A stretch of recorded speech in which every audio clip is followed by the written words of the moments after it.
All right, so what is the Son of God? So, the Son of God is basically like if you look at this halo right here, the halo always represents consciousness. So, in ancient times, like, uh, the Babylonians, the Egyptians, the Persians, they knew about consciousness, but they didn't really know how to display it. And so they displayed it as this circular halo. And so that would represent divinity or the thoughts of the mind. And so here, when it says sons of God, uh, God also represents like your consciousness. So if you add an O to the word good or God, you get the word good. And if you add a D to the word evil, you get devil. So there you got your God and your devil, which are your God or your godly thoughts, your good thoughts, and you have your evil thoughts or your devil thoughts. So an angel is also called a messenger, but it's the messages that are sent by the thoughts of the mind through what are called synapses. These are the synapses, and then this electrical firing here would be like sending the angel Michael to the angel Gabriel, from angel Michael to God. And of course, in the brain we also have dendrites, which are the signal modifiers. So in ancient Egypt, we have the goddess Isis. And of course, she has the divine halo of consciousness, which is Ra, right? And so when we go back to the sons of God, we can see here that they also have kept alive the concept of the divine halo of consciousness. And that's why they have the halo behind their heads. But this comes way after, the Egyptian religion, which is still this ancient symbol of, divinity and consciousness, which is depicted right here. And so that consciousness would sit in the protective horns of the bull, which was associated with the lunar time or the moon. And so that would give you like your sun and then your moon. And so Isis would be classified as an angel because she has the lunar horns, which are the bull horns of the bull. And you got to remember, your hamburger is also called Angus beef. So you just take the us out of Angus and you're left with Ang. So you have Ang. And then light is like L, like electricity, which creates light. Right here, so this would be like L, electricity. So you have light.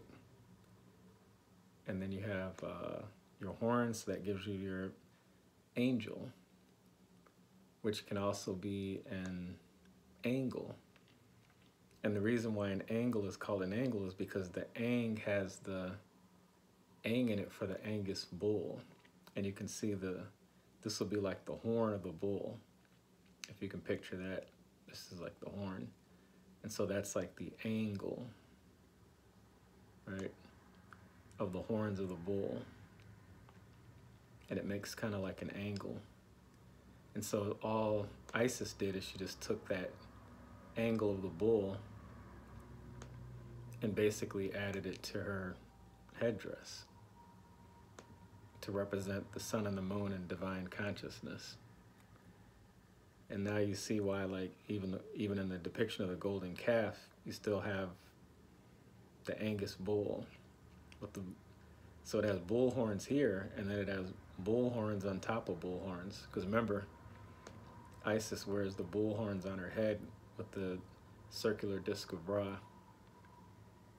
And then you can also see with the golden calf, it has its own horns, and then it still has the horns up here. That's because, once again, it's still a symbol of divine consciousness. You got Ra in the middle, and then you got the lunar horns. And see, the moon was also, anciently, it was associated with the mind, or bad thoughts. So bad thoughts were like the moon, and then good thoughts were like Ra. So if we go over here, we still have the bull, and of course the bull is called Angus bull. So I'm just letting you know that the bull is associated with Ang. And so we have Satan here struggling against Yeshua HaMashiach, which is Hebrew, for Jesus Christ. And so Jesus Christ represent your own personal good thoughts struggling and fighting against your bad thoughts. And the sons of gods would be like your traveling thoughts. That's why if you read in the book of Job, it says, the sons of God presented themselves before the Lord, and Satan came with them. When it means the sons of God presented themselves before the Lord, that sons of God is always implying, remember, you add the O to God and you got good. So it'd be like saying as if Job was having good thoughts, about God, and then Satan came along with him, which means a bad or a negative thought also came along and then presented themselves before the Lord, which is the master, which is yourself, because you're the master of your own thoughts. And so Satan had a wager with God, or God had a wager with Satan over, some kind of weird battle or wager to see if Job was loyal or not. But these were all thoughts that were going on in Job's head. So it's very interesting. So I just wanted to share that real quick about the thoughts of the mind and its relation to these ancient, pictures and symbols and stuff like that. And once you decode the symbols, for the first time, the Bible actually becomes kind of cool and kind of fun to read. All right, thanks for listening. Like and subscribe if possible. Peace.